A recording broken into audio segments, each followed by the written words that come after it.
The King of Comedy is a 1982 American satirical black comedy film directed by Martin Scorsese and starring Robert De Niro as Rupert Pupkin. Jerry Lewis plays himself, and Sandra Bernhardt as Marcia. Written by Paul D. Zimmerman, the film focuses on themes such as celebrity worship and American media culture. Rupert Pupkin is a delusional and aspiring stand-up comedian trying to launch his career.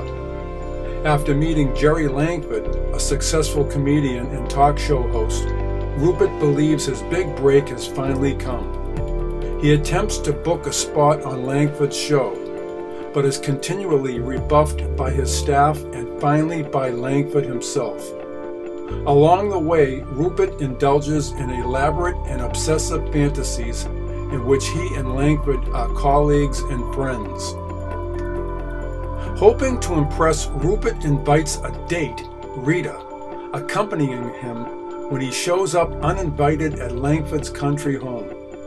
When Langford returns home to find Rupert and Rita settling in, he angrily tells them to leave.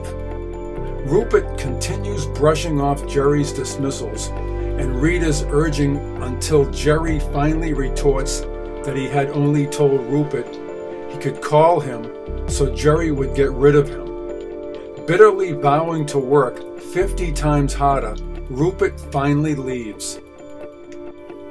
Exhausted with rejection, Rupert hatches a kidnapping plot with the help of Marcia, a fellow stalker obsessed with Langford. As ransom, Rupert demands that he be given the opening spot on that evening's episode of Langford's show, guest hosted by Tony Randall, and that the show be broadcast in normal fashion.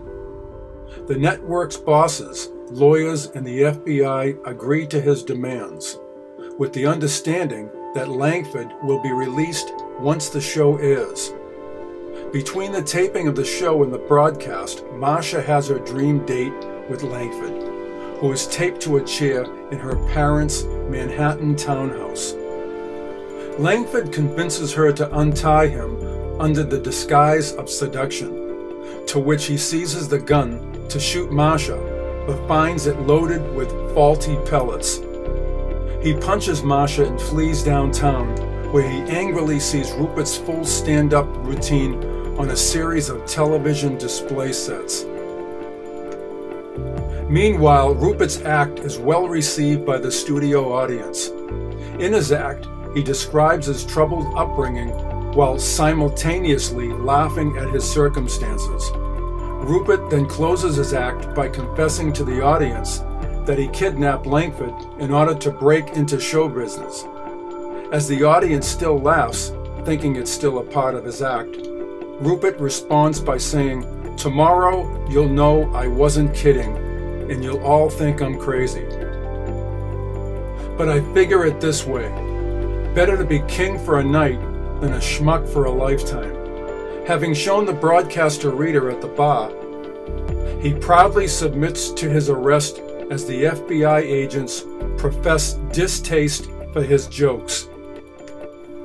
The film ends with a news report of Rupert's crime, his 6-year prison sentence and parole after 2 years, set to a montage of storefronts stalking his long-awaited autobiography, King for a Night, which states that Rupert still considers Langford his friend and mentor, and that he is currently weighing several attractive offers, including comedy tours and a film adaptation of his memoirs. Rupert later takes the stage for a television special with a live audience, where an announcer enthusiastically introduces him repeatedly while Rupert himself prepares to address his audience. Robbie Robertson produced the music for the film's soundtrack and contributed his first original work after leaving the band. Scorsese had suffered from poor health both before and during the film's production. He had previously worked on 3 films close together and not long after. Found himself hospitalized due to exhaustion and pneumonia. he had not recovered when shooting began. This film has good acting and a good soundtrack. The film has since gained a large cult following for its over-the-top black comedy. So check out this classic on DVD or Blu-ray, and I'll see you in the next exciting video.